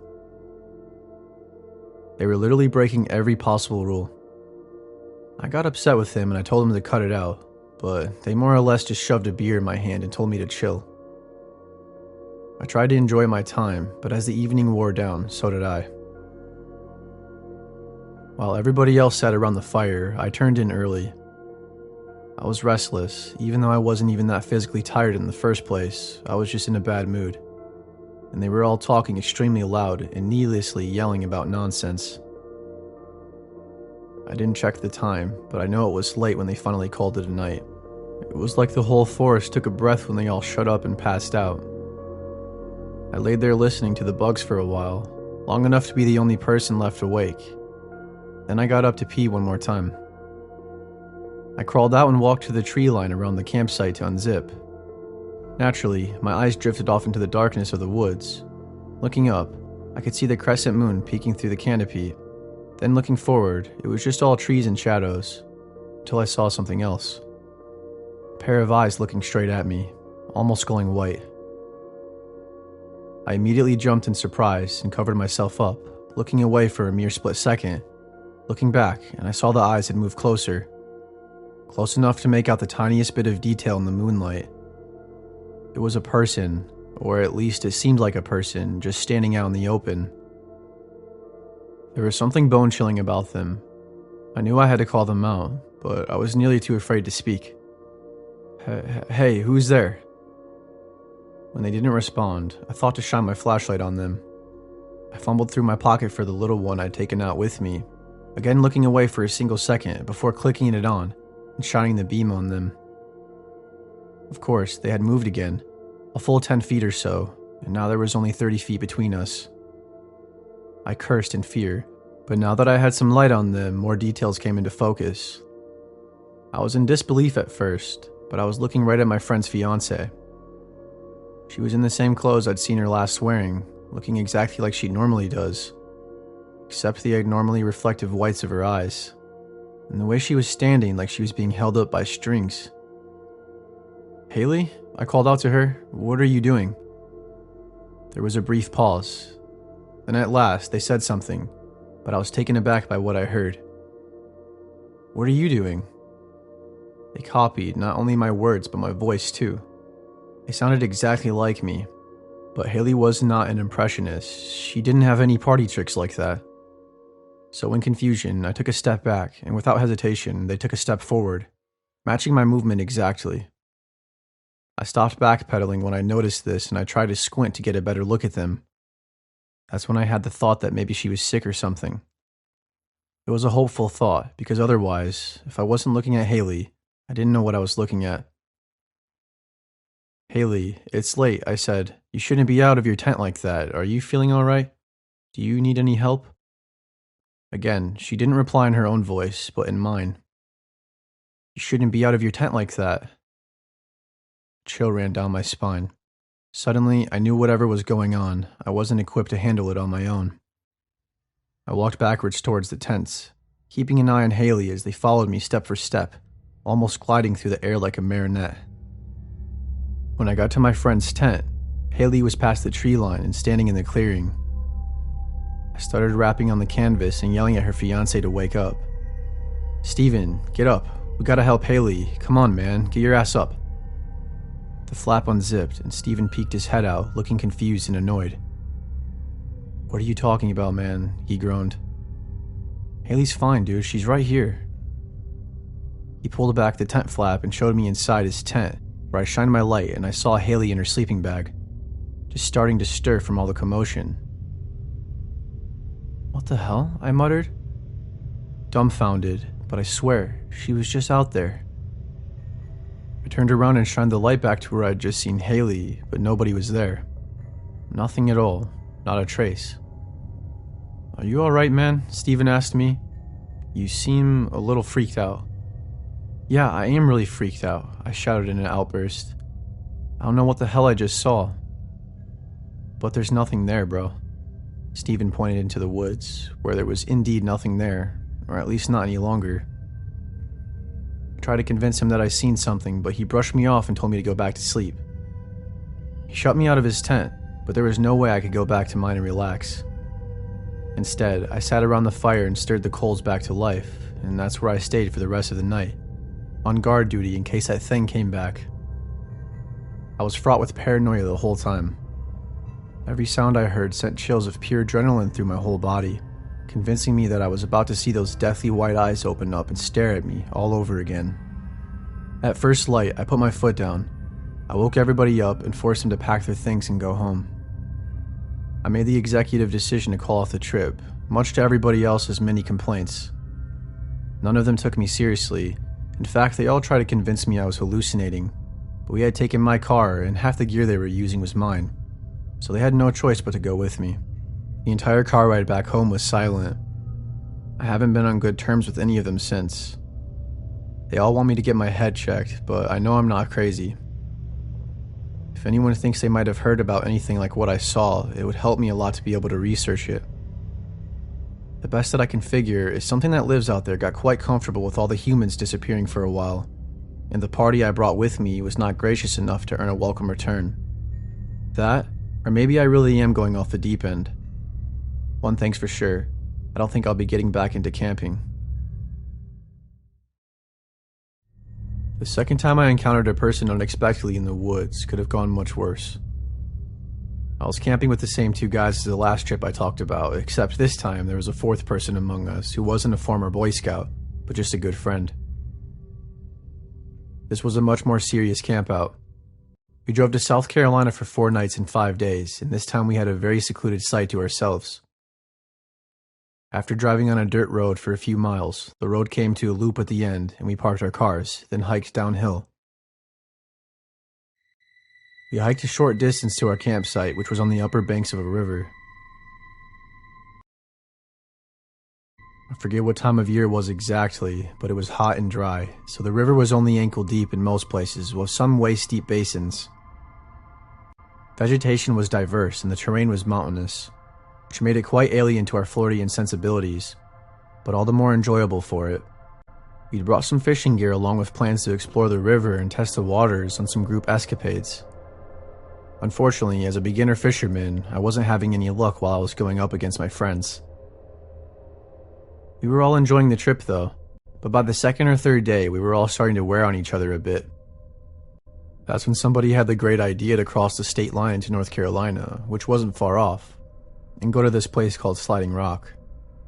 It didn't seem like a bad idea, but I wasn't too interested in it. Everybody else wanted to go though, and here's where we made a pretty stupid mistake. In Boy Scouts, they teach you about the buddy system, where if you are ever in any wilderness of any kind, you never go out alone. You always have at least one person with you in case you run into trouble. However, we hadn't run into any sort of danger in the first 48 hours, so we came to the decision that the three of them would go for their little half-day trip, and I would stay behind and watch the campsite while they were gone. I know it's not the safest or smartest thing to do, considering my phone was about to die, but they left me the keys to the other car in case I needed help. Although it was actually very relaxing while they were gone. I made some cheesy grits on the fire for lunch, then I read for an hour or so, and then I washed out the pot in the river right by camp, and I casted my line into the lingering cloud of food, which is how I caught my first ever fish. A little catfish that came to eat my grits.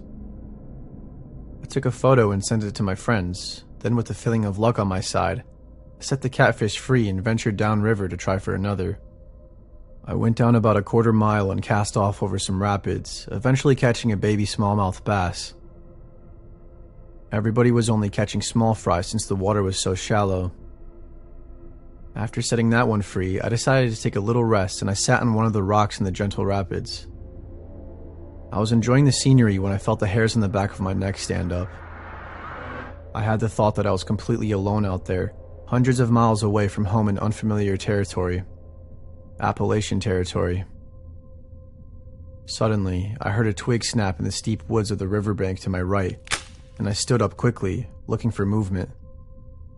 I didn't see anything, but when I looked down at myself, I noticed my legs and groin region were covered in dozens of tiny little leeches. I freaked out and started frantically picking them off. Then when I felt like I got all of them, I hoofed it back onto camp. On the way, I jumped onto a bank and landed my bare right foot on a small cypress knee, bruising the arc of my foot pretty bad. I was starting to get concerned with my safety, feeling like I stepped a little too far out of my comfort zone, but I was more cautious from there on and I got safely back to camp. I was still alone though and still worried about those leeches, so I stripped down to nothing and used the only mirror we had at camp to check myself over more thoroughly. When I was sure there wasn't any more stragglers, I got dressed and laid in my hammock with a beer and a cigarette and waited for my friends to come back. A little while later they returned, and we regaled each other on what our separate experiences were like. Soon after, we decided it was time that I and our non-scouting friend returned to the car and charged our phones for a little while. We were gone for about 45 minutes, and when we hiked back into camp, we saw him. He was standing in the river right by camp, where I had chummed the water with grits earlier, and he was talking to our two other friends. I could tell by the way they were situated that they were on edge and had taken a defensive stance to wait for me and the other guy to get back so we could really outnumber whoever it was. He was geared up like he lived out of his backpack, and I'm sure he did. He was a mountain man through and through. I never got close enough to hear what he was saying, but he was almost unintelligible from his lack of teeth anyway. My friends eventually told me everything they could understand. Apparently, this guy's name was Bo, and he claimed to own this entire region of mountains. Graciously, he allowed us to stay with his permission as long as we continued to be respectful. Then, he looked over to me and told my friend that he had seen me in the river earlier and was about to come talk to me until I got spooked and ran off.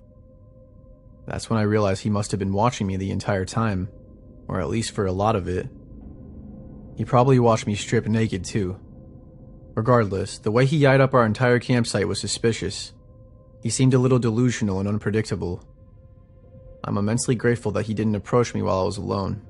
Things could have gone a lot differently if he felt like he had a chance at overpowering just one or two of us for a shot of getting some supplies or getting one of us. He was most definitely armed as well. He just had that confidence about him.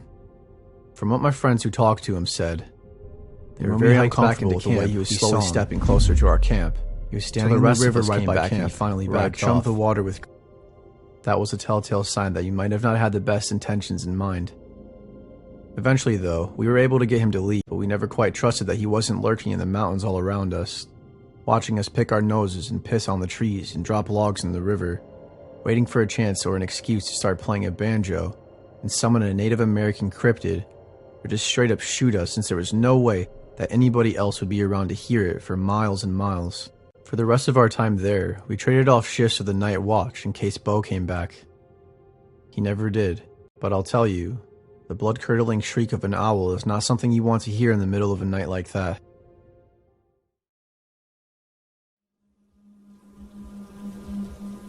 This started when I was at my childhood friend's apartment for what was supposed to be a fun movie night. We hadn't hung out in a while and we were catching up. Her place was cozy, maybe a little disorganized, and full of girly decor. We were in our comfiest sweatpants about to watch princess movies. Her apartment isn't the most tidy. Things are a bit scattered around, but it's clean and so authentic, which always made me feel at home. We decided ordering pizza for dinner. She mentioned that Sherwood, someone I hadn't met yet, would bring over the pizza. At first, I wasn't happy to hear that. I thought that meant she had invited other friends, like a boy, over to join us, which wasn't what I had in mind, but I was in for a surprise. Sherwood turned out to be just our delivery guy for the night. He wasn't joining us. When he got to the apartment, there was this awkward air about him.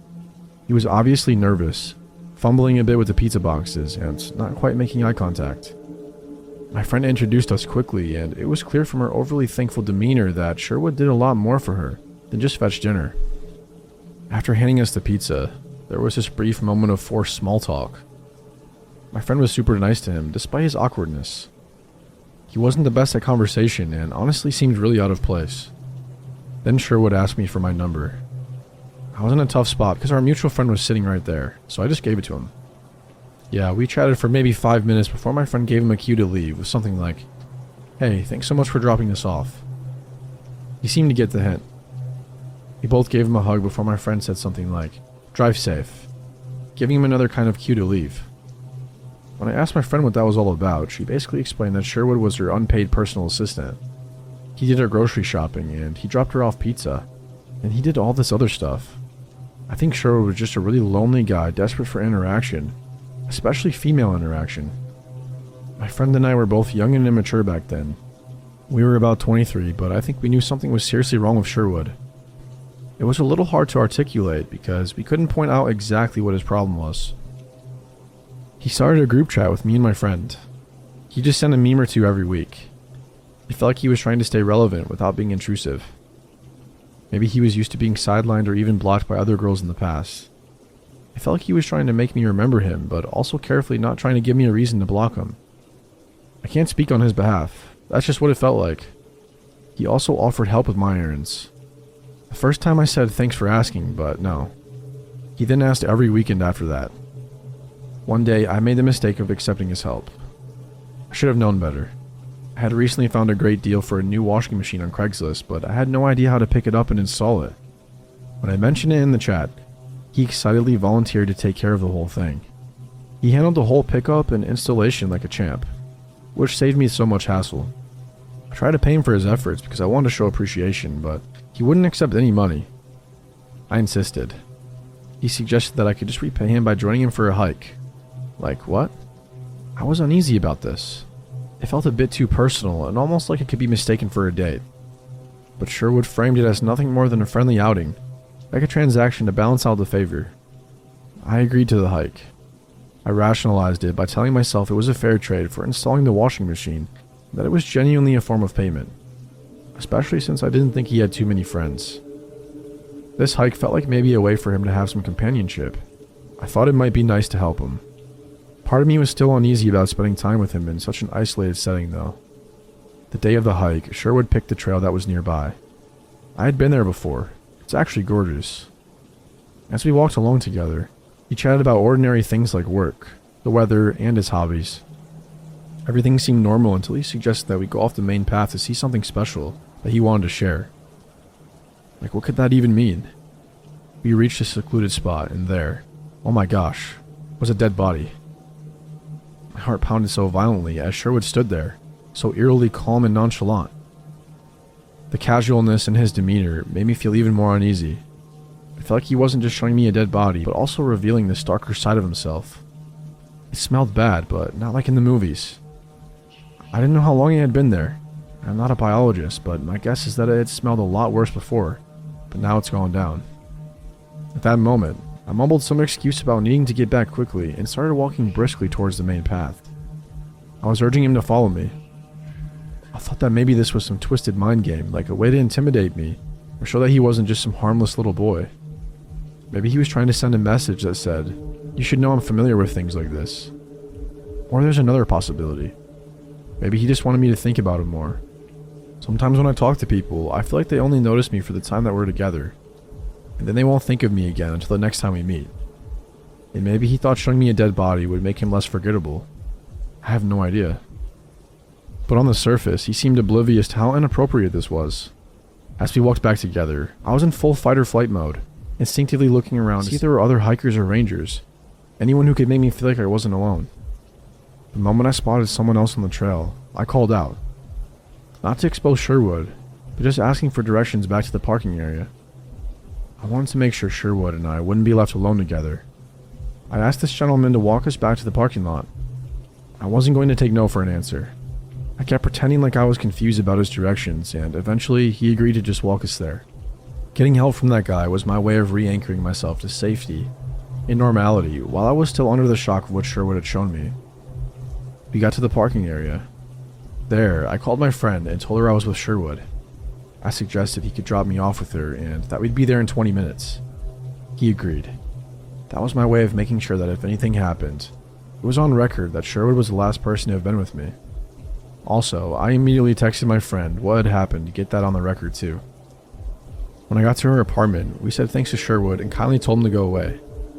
I had already told her through text, but then I started going into all the detail. The fact that the body had insects, the fact that the face was decomposing but still recognizable, etc. Her reaction was pure horror. Not just about the dead body, but also how nonchalantly he had treated the whole situation. She confessed she always sensed something was off about him, even though she'd never imagined anything this disturbing. We both agreed that we needed to remove Sherwood from our lives, but she admitted she felt stuck and she had become too reliant on him to just fire him cold turkey. We planned out how we would do it. It was this gradual phasing out plan. We would limit our interactions to times when others were present. We would slowly reduce our responses to his texts.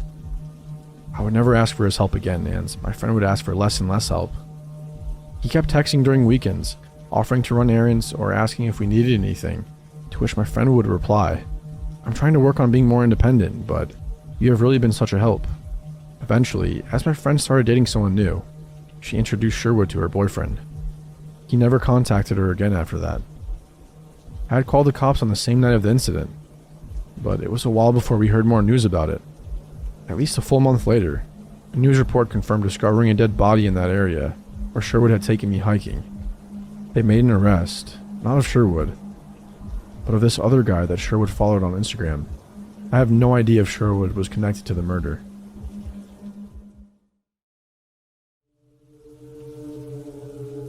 It was winter of 2015 and I was working at a doctor's office in Branson, Missouri. I just got a new iPhone and I was excited to try out the time-lapse mode for its camera. On my drive home from work one early evening, I decided to stop and capture the sunset over Table Rock Lake. It was a gorgeous evening and the winter sun would be setting soon. I parked my SUV at a state park entry parking lot, and mine was the only car in sight, but it didn't alarm me. I hopped out and realized how incredibly chilly it was. It was sunny, but blistering cold. I opened the back of my vehicle and put on some gloves and a better pair of shoes. Then I took off down a trail that led to the edge of the lake. I had noticed that Branson Belle showboat slowly making its way across the lake for its sunset voyage, and I thought it would be neat to capture it in the time-lapse.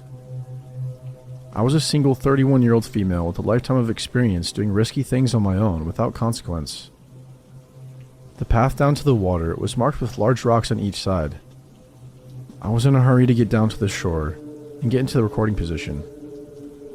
I lost my footing and then I fell down hard. My head rested on a pointy-shaped big rock that I think would have knocked me out had I not managed to literally stop the impact at the moment we collided. My knee and one of my hands stung badly. It suddenly hit me how stupid this was because no one knew where I was, and I nearly incapacitated myself on a vacant trail in freezing temperatures, with it being minutes from dark nonetheless. As I sat there recovering from my fall, I decided I was close enough to shore and I just filmed right where I fell. I was about to find out that falling down was the least of my worries. "Can I borrow a light?" I nearly jumped out of my skin. I turned around and there he was. He was standing about 20 feet behind me. I replied to him that I was sorry, but that I didn't have a lighter because I didn't smoke. I saw you getting out of your car up there. You have a real nice ass, you know. Where had he been? There seriously wasn't a soul in sight when I parked and headed down the trail. This next part you might find hard to believe because I myself still cannot grasp that there are people out there like this. But his fourth sentence to me, and within less than a minute of appearing, he said, "Hey, do you want to fuck?" I knew I was in a lot of trouble. No one would hear me if I were to scream. Sure, the Branson Belle was out in the water, but it was several football field lengths away, and I'm sure I was invisible to them. They wouldn't hear me over the sound of the massive ship anyhow. Without missing a beat, I told them that it was too cold to do it outside, and we should go do it in my car. I pretended to be interested. In my mind, I just knew I needed to get off this trail before the sun went down, and obviously, I'd abandoned capturing the sunset. I don't recall all the things he said during the walk up to the parking lot, but when he asked if he could touch my butt during the walk, I agreed. I knew it was a test. I still wasn't 100% sure he was going to let me make it off the trail, and anything I could do or say to please him on that walk was my ticket out. How had I gotten myself into this awful situation? God, I was so stupid. Just let me make it out of this, and I swear I'll be smarter. He kept his hand down the back of my pants for the rest of the walk. We made it to the parking lot, but much to my disappointment, I was still the only car there other than a vehicle that wasn't parked in a real spot, and hadn't been there earlier. I knew it had to have been his car. He'd been hiding and watching me, and then he'd pulled up to the trail entrance and left his car at it before he began following me. You may ask why I didn't call 911 on the trail. Well, he was watching my every move, and I wanted to make it off the trail unharmed and alive.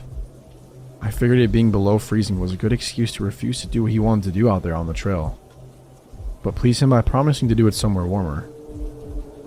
Unfortunately, the parking lot was far enough off the regular highway that passing cars couldn't see it.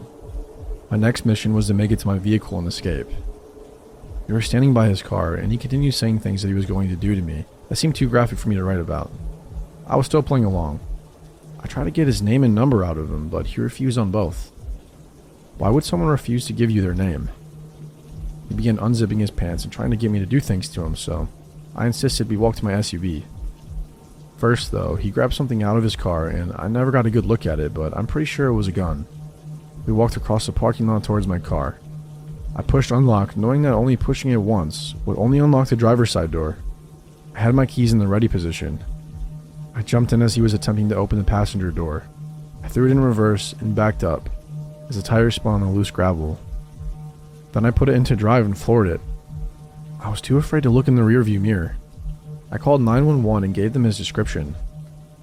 Oddly, he was a handsome enough guy, stood about 6 foot tall, blonde hair, brown eyes, a slightly muscular build, and nice features. Probably around 25 to 30 years old. You wouldn't necessarily look at him and think anything remarkable or otherwise. I wasn't ever in a position to see his license plate, but I told him about his car. He drove an older, probably early 90s pale blue car. It reminded me of my great-grandfather's Oldsmobile. I didn't even have a first name to give them. After taking down my information, I never heard from anyone regarding my report again. I may never know what exactly he has done, but I do know that I sensed the presence of absolute evil that evening.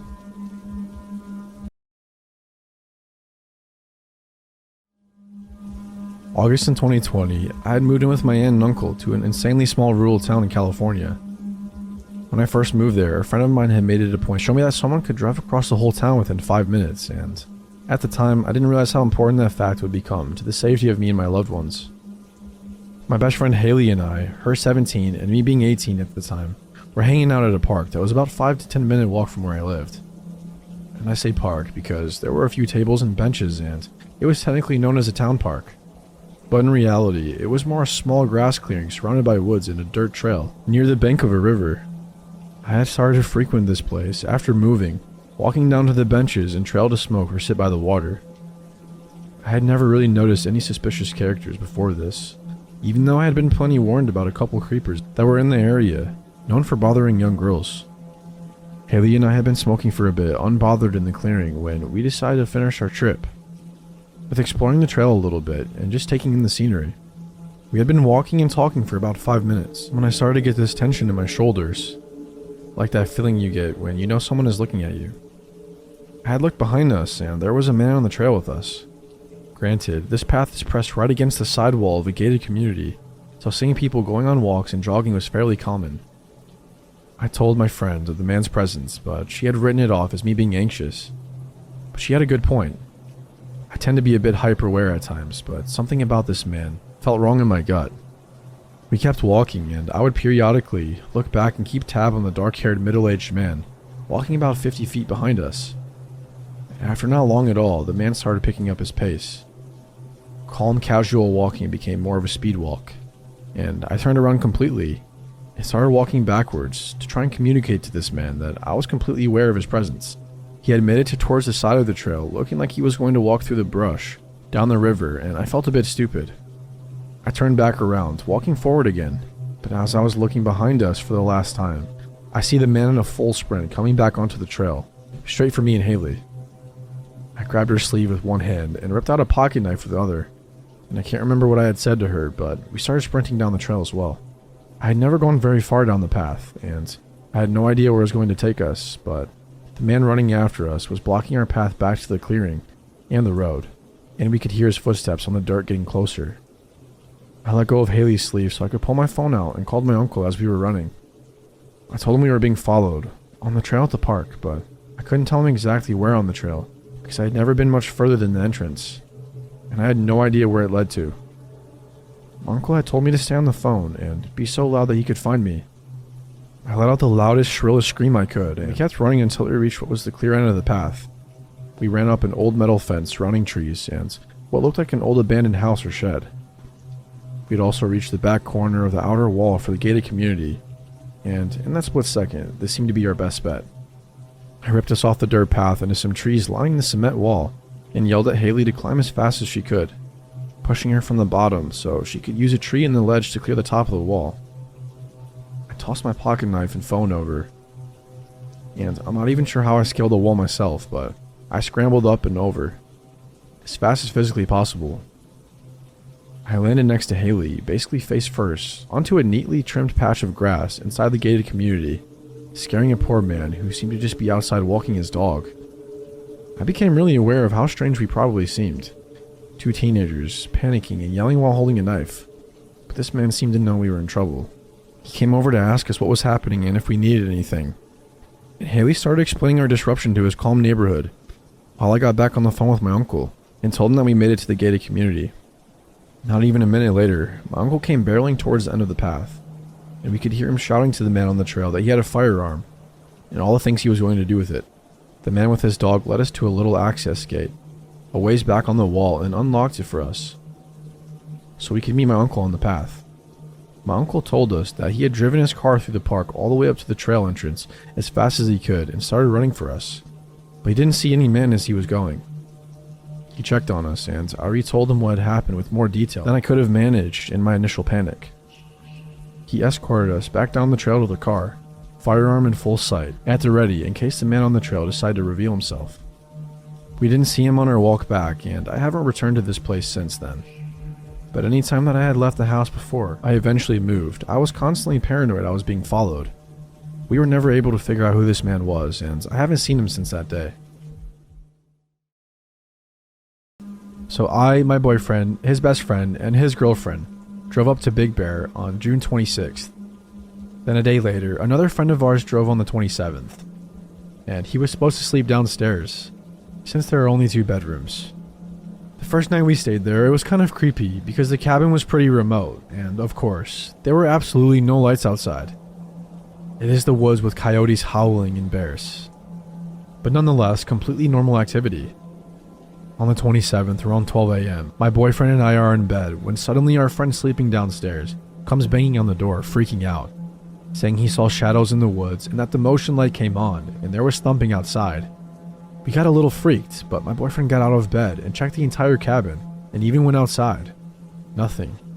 We go up to the other couple's room, where there's a porch with a sliding glass door that looks out to the woods. It's important to note that I am naturally very anxious and a scared person, while my boyfriend is a rock. He is calm and logical, while I tend to jump to the worst case scenario. My boyfriend goes over to check the last place in the cabin, So he pulls the curtain and jumps and yells, "Oh no." At this point, I'm terrified. My boyfriend is a 180-pound CrossFit coach, and to see a big guy like that scared is nauseating. He locked the door and backed away slowly. He quietly says, "There's a large man standing outside staring at us. He's just standing in the woods looking at us." At this point, I'm thinking he's fucking with me. He looks at me and says, "Go lock the door, now." That's when I knew he was serious. Everyone is of course freaking out. I run and lock the door behind us, and we all decide to stay in the room to keep an eye out. It's the middle of summer, and it's really hot, but we refuse to open a window. I'm so scared, but trying not to show it, as everyone else seems to have calmed down. About 30 minutes go by, and nothing happens. I get annoyed with the heat, and the fact that there's 5 people in a tiny room, and 3 of them are men, so my boyfriend and I go back to our room. I'm still pretty spooked, so my boyfriend tries to cheer me up. At this point, it's about 1:30 a.m. I told him that I was too scared to sleep with the lights off, and he tells me that it's fine. And he understands, so we just lay with the lights completely on. Finally, I start drifting to sleep when I hear a thud. I sit up and look at my boyfriend.